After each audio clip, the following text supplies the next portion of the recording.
যদি সুইসাইড করার হইতো আগেই করতো। তিথির বিষয় যখন ও ফার্স্ট জানছে তখনই করতো।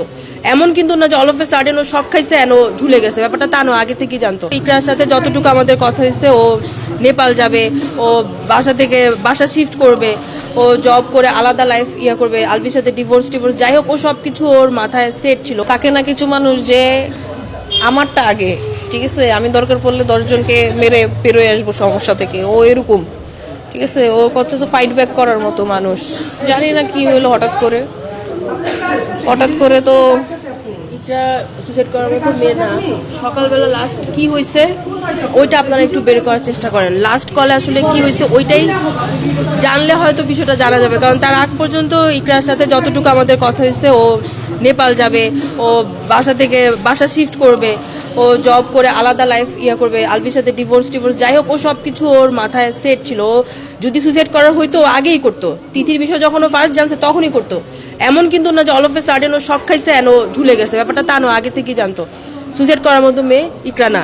সকালবেলা কি হয়েছে ওইটা নিশ্চয়ই আপনারা তো এগুলো অলরেডি তদন্ত করে বের করে ফেলছেন যে নেপালে যাওয়ার পরে যে নায়িকার সাথে শুটিং গেছে, নায়িকার বার্থডে গেল, তো ওই বার্থডের দিন বেসিক্যালি ছোট বাচ্চাটাকে তো দেখছেন এতক্ষণে, তো বাবার সাথে কথা বলতে চায়, বাবা পাগল, তো ভিডিও কল দিল ইকরা যে কথা বলবে, তো কেটে দিয়ে ও একটা সিন ক্রিয়েট করলো যে তুমি ইচ্ছে করে এখানে সিন ক্রিয়েট করতেছো বা তুমি দেখতে চাচ্ছ আমি কার সাথে আছি এই জন্য ভিডিও কল দিচ্ছ। তো ও বলছে না, তোমার ছেলে দেখতে চাচ্ছে, দেখে দিচ্ছি। তো ও বারবার কল কেটে দিয়ে ওই মেসেজটা দেওয়ার পরে বলে কি তুমি আমার ছেলেকে সিম্প্যাথি কার্ড বানায় এরকম আমাকে এরকম মানুষের সামনে ছোট করতে যাচ্ছ, ডিস্টার্ব করতে চাচ্ছ। RICL TMX, যুগের পর যুগ স্থাপনা থাকে মজবুত। তো এই জিনিসটা নিয়ে ওর কথা হচ্ছে কি, ভাই তুমি আমাকে যা ইচ্ছা বলো, ও তোমার কেন মনে হবে যে আমি আমার সন্তানকে নিয়ে তোমার কাছে, আমি তোমাকে দেখার জন্য বা তোমাকে চেক করার জন্য আমার সন্তানকে নিয়ে মিথ্যা কথা বলবো? তখনই হচ্ছে গিয়ে এইগুলো নিয়ে ও একটু রাগারাগি করে।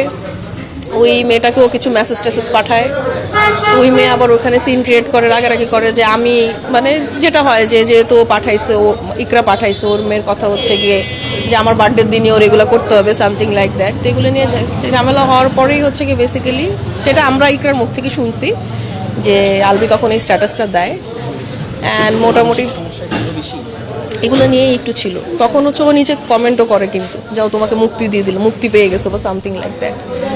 তখন ওর আমরা আবার জিজ্ঞেস করি যে কি হয়েছে, এটা আমরা যে এই জিনিসগুলো নিয়ে কথা হয়েছে এগুলো আমাদের কাছে আসে না, আমি আজকে দিব, কালকে থেকে আমি এসব মানসিক অবস্থায় নাই, আমি এখন পর্যন্ত দিতে পারি নাই, পোস্ট করবো।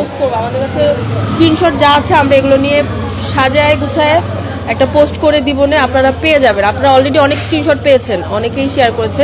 আমাদের কাছে যা আছে সেগুলো আমরা আজকে ইকরাকে আগে মাটিতে দিয়ে আসি ভাই, তারপরে আমরা বাচ্চা কি শুধু মায়ের দায়িত্ব নিয়ে গেছে না, আমি আমার সাথে কথা হয়েছে একবার, যেহেতু আমার বাসা ওখানে কি হয়েছে সেই আমি যাই মাঝে মধ্যেই ওর যে শাশুড়ির বাসা, আলবির যেই মায়ের বাসা, তো আমি ফোন দিয়েছি, আন্টির সাথে আমার ভালো সম্পর্ক, আমি দিয়ে আন্টিকে বুঝালাম যে আন্টি বাচ্চাটা এখন তো দেখতে ঠিক আছে, যেমন এখন পোস্টমর্টম করে ফেলছে, চেহারা তো দেখার মতো অবস্থা নাই।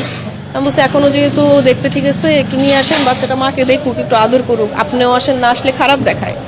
উনি আমাকে বলতেছে মা আমি তো আসতে চাই কিন্তু ওর বাবা তো বারবার মানা করতেছে।